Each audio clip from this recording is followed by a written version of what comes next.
Hey guys, I hope you're all doing well. I am going to do a channeling for this upcoming full moon, and it's on the 24th, and today is 9/18/18, and I know how some of you really love those like special numbers, like the magical 9 number, the 3s, and now we got 9 and 18, and it reduces to 3s, and it's so cool, right? Okay, so I'm going to relax here on this 9/18/18 day, and I'm gonna get connected with my higher self and share a very special message for all of us for the upcoming energy shifts, any advice, any perspectives that can help us through our ascension journey. Okay, so I'm gonna relax now and close my eyes, and we're gonna go on a journey together.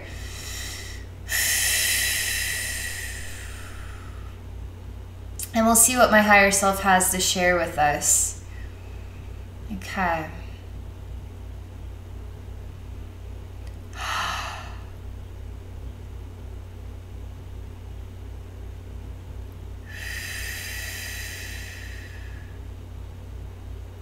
There's definitely the sensation of higher wisdom and expansion, and it's really emanating from the third eye, sort of around the head region and above.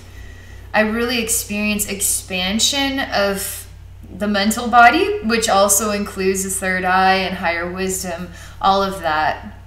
And it feels like we're stepping into a higher plateau of self-expression and identity. And I experience what is like a gateway from ancient times, ancient wisdoms, forgotten aspects of our journey that is more mystical, spiritual. It comes from sort of an inner power. There's a power emanation that's coming from it, and I experience what is a gateway, a doorway, and ancient energies coming through the doorway, and we are becoming expanded and enlightened from this. And we're reaching a new plateau of self-discovery. And it's about wisdom and enlightenment, access to higher wisdoms and enlightenment. That's what it's like.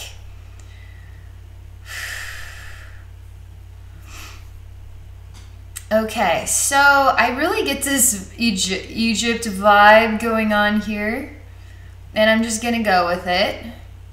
The gateway feels like I'm connecting with Egypt, and my higher self shows me how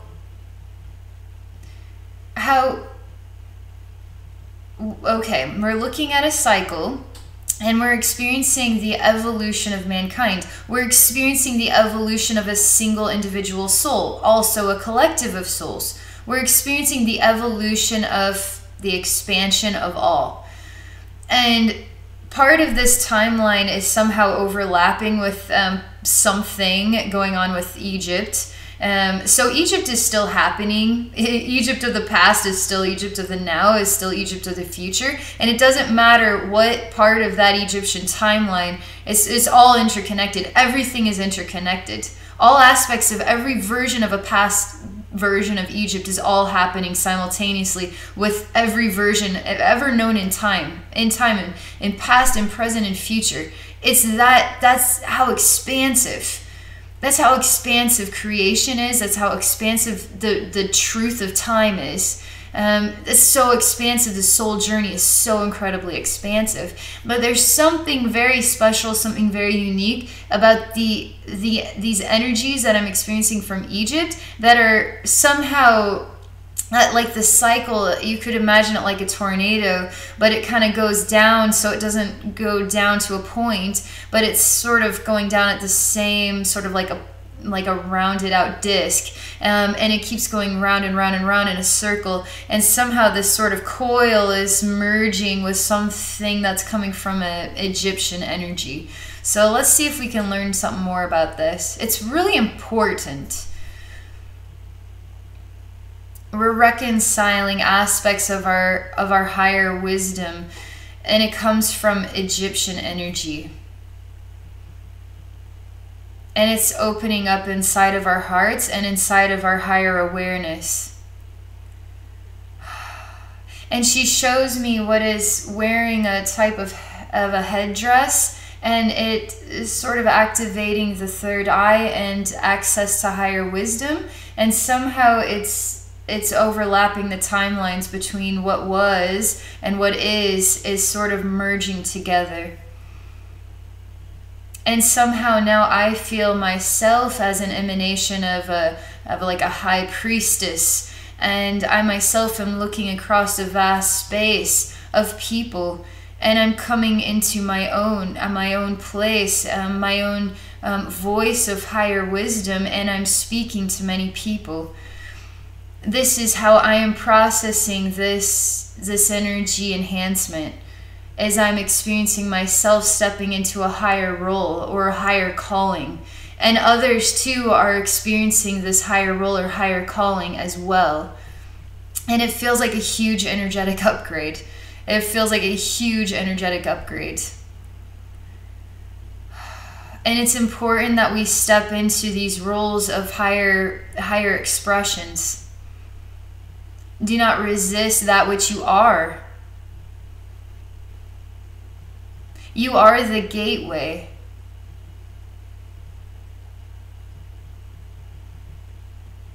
Do not be afraid to be the gateway, and do not be afraid to open your gateway to others.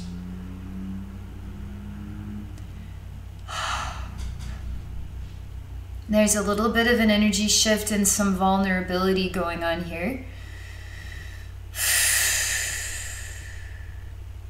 Sadness even, but it's not necessarily sadness as perhaps a longing for perhaps what is I miss something, some aspect about myself that was more powerful, more mystical, more spiritual, that had access to higher realms. I feel like I've lost my access to that. And my higher self says, no, you've not. You've not lost your access to that. She shows me the gateway does not need a special card key, and you don't have to have a certain retinal scan in order to open it. You are the gatekeeper. You own your own gateway. You are the gatekeeper. There's nothing technical about it. There's only fear to be that which you are. And if you are afraid, now you will struggle to open your own doorway. It becomes a puzzle or a trick that you play on yourself. Now you do need a retinal scan. Now you do need the right badge or ID in order to open your own door. And you do not lock yourself out. Only the illusion creates the effect of being locked out. Fear to be that which you are. Now you become someone else. Less powerful, less meaningful. That way you don't have to challenge yourself. You don't have to develop confidence. You don't have to speak from your heart. You can blend in now and let somebody else do the speaking for you, but nobody can be your gateway. Nobody. Only you can be your gateway. How do you open your gateway? My higher self smiles. She says, love yourself enough to be the gateway. Love yourself enough to acknowledge you are the gateway. Love yourself enough to open yourself up to this world. My higher self says, I love you.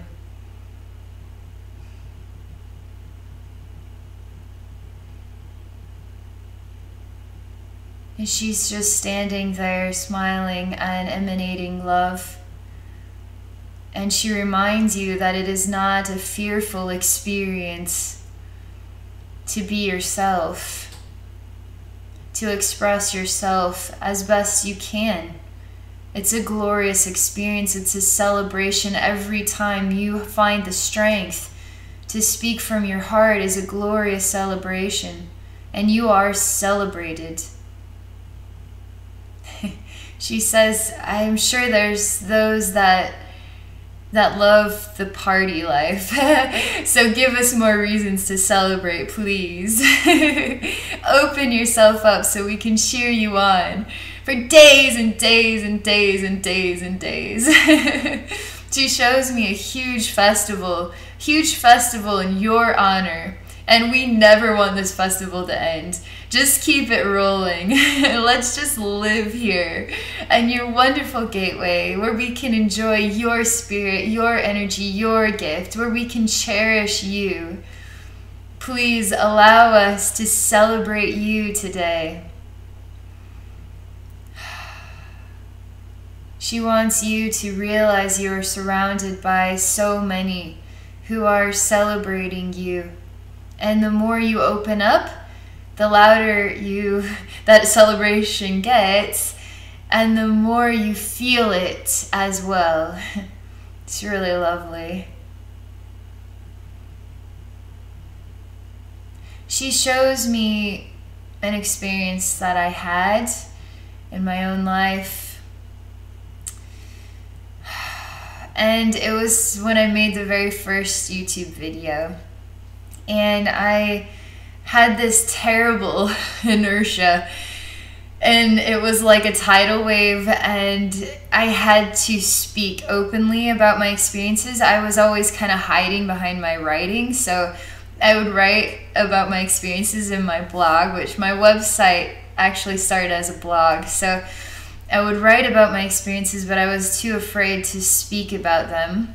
And I didn't really want anybody to know about me. I just needed a place to vent where I felt semi-connected. You know, I'm venting to the world, but not, because I don't want to be really known by the world entirely. Like, I was scared. I was nervous. I had no confidence. I was afraid of what people would think about me. And so anyway, I had a whole entire week of this encouragement to just make a video, just make a video, just make a video. And it's like, okay, I don't know how to make a video. I don't know what I'm doing. And I somehow pieced it together, and I figured out how to record myself on my computer and upload the recording to YouTube. I created a YouTube channel. I did all this stuff because this terrible tidal wave was like push, push, push, push, push. Then I couldn't get away with saying no. So I kind of tippy-toed around the pushes and just decided, okay, well, all right, I'll just figure this out. I'll make a YouTube channel today. Fine. Okay, I'll do that. And then the next step was, okay, fine, I'll figure out how to make a video. And it finally came to the day where it's like, oh God, all right, I'm going to do this. What am I going to talk about? And I was like, well, why don't I talk about something that I know, that I experience regularly? So I picked a topic and I spoke about it. And I was so nervous and I didn't have any confidence. But once I was done with the video, uploaded the video, shared the video, it was like I was breathing for the first time. And all of that resistance was suffocating me. And because it was fear. The fear was suffocating me. But I felt like I was doing the right thing by staying in a realm of fear, because I'm staying in a realm without judgment of self and judgment by others, and it was safer there, but it was suffocating. I didn't realize how suffocating it was until I made the step to let the tidal wave, push me into the new experience, and the new experience propelled me forward. And now it's my breath of fresh air to do what is my calling, and not to resist it, but to let it take me places. And to say I am ready, even if I don't feel it, I just go for it, right? Just go for it and see what happens. But after I made that video and shared it and everything, I knew I needed more of this. And conquering the fear became a hunger or starvation for more conquering of the fear and more learning about self-expression and confidence and letting go of the fear of judgment. There's something to this story of mine that is also emanating from the energies that is encouraging you to find your own story of facing your own fears and discovering how they were suffocating you instead of blossoming you, right? we're all like flowers that get a little overwhelmed, so we close up, when really we need to always be showing off how beautiful we are and how fragrant we are, and allowing ourselves to be loved and appreciated, right? There's something about this. So I'm going to relax here and let's see what else. My higher self says, there's something else I'm supposed to say. I was like, well, I guess if you don't have anything else to say. My higher self is giggling and tells me she loves me. And she comes down from a higher vantage point, much like a bird that lives up, like an eagle or bird that lives really high up off a cliffside. There's like a bird's nest, and she's flying down to me, and I'm down long ways down to the ground. And here she is, and she's hugging me. And she's also like a pirate's best friend is his parrot. There's something about her showing me I'm a pirate and I have my best friend on my shoulder is my parrot. But she also shows me a wise, like Native American with a really big, wise, majestic bird, like an owl perched on the forearm. It's really amazing to see both images. And she is the spirit of myself, which makes her very special to me. And I love her very much.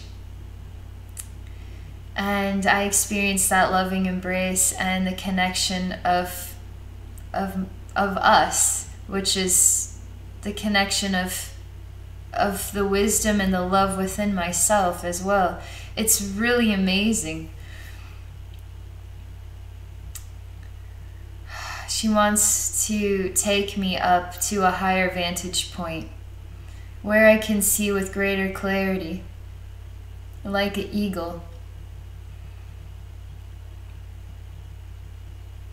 She says it's much easier to see everybody in the crowd when you are looking from high up above. If you're standing in the crowd, it's much harder to see everybody.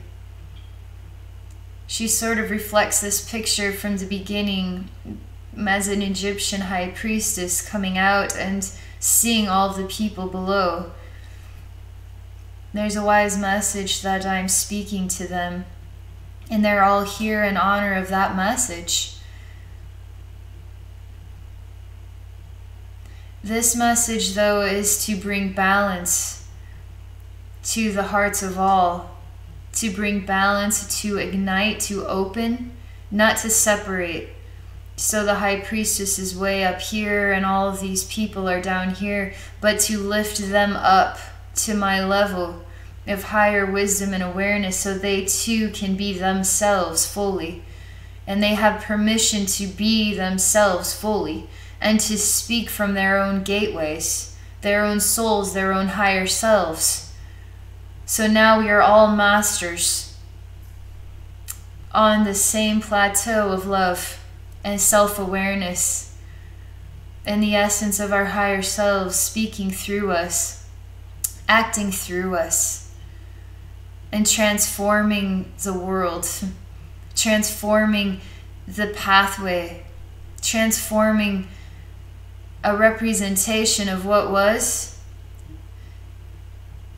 is something about transforming it from.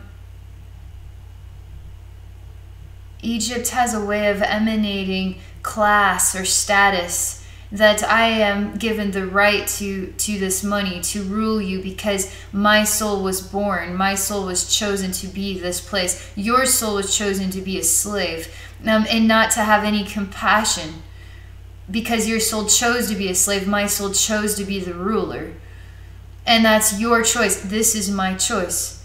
But now to alter that through choosing to see that we are all souls in the learning, to love and respect and appreciate all souls, and to ignite the empowerment, not to have slaves and rulers, but to have empowerment as the blessings that we all receive and that we all participate in, and then to appreciate every single person on the planet for being that special soul, that special gateway, that special flower in the garden.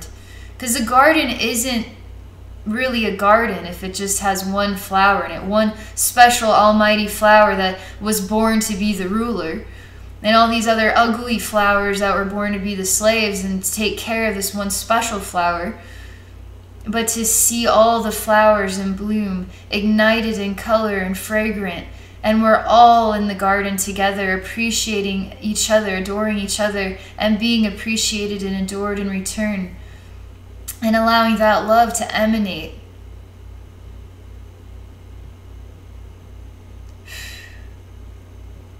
My higher self wants to know if you understand this message that she's sharing today on this special 9/18/18 day for this upcoming full moon.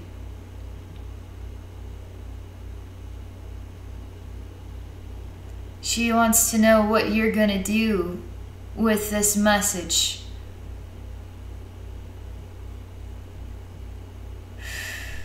Are you going to receive the message sort of like you could read a book, close the book, put it on the shelf? Are you going to receive the message, say, nice, cool, sounds good, and now go to the next message, go to the next message, go to the next message, go to the next message? What are you going to do with this message?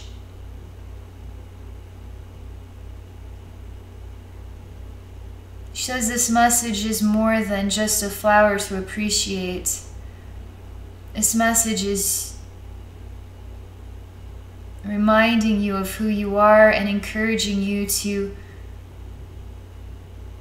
become a part of the transformation, to take that next step without fear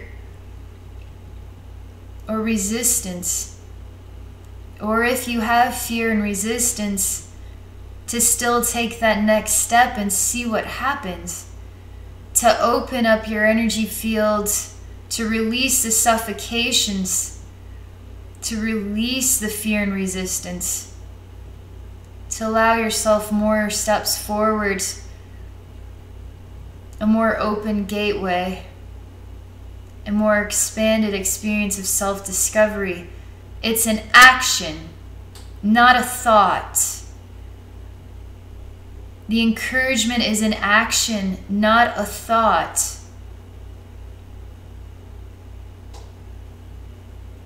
If it is a thought, how long will you think about it? Today? You will think about it tomorrow? Not so much. Perhaps you will think about it for months, years, before you finally take that next step. You can take as long as you want. Remember, freedom is right now. Resistance too is right now. What are you choosing? What is your gateway choosing? What is your next step?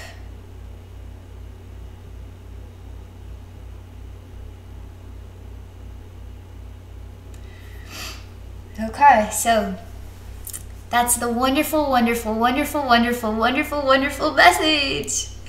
I hope you guys liked it. I hope it is inspiring for you. Thank you so much for taking this time to listen to my message today. It really means a lot to me. And if you're ever interested in working with me one-on-one, you can do so by visiting my website at abbeynormalswisdomquest.com. Thank you all for your love and support, and I wish you all a wonderful day.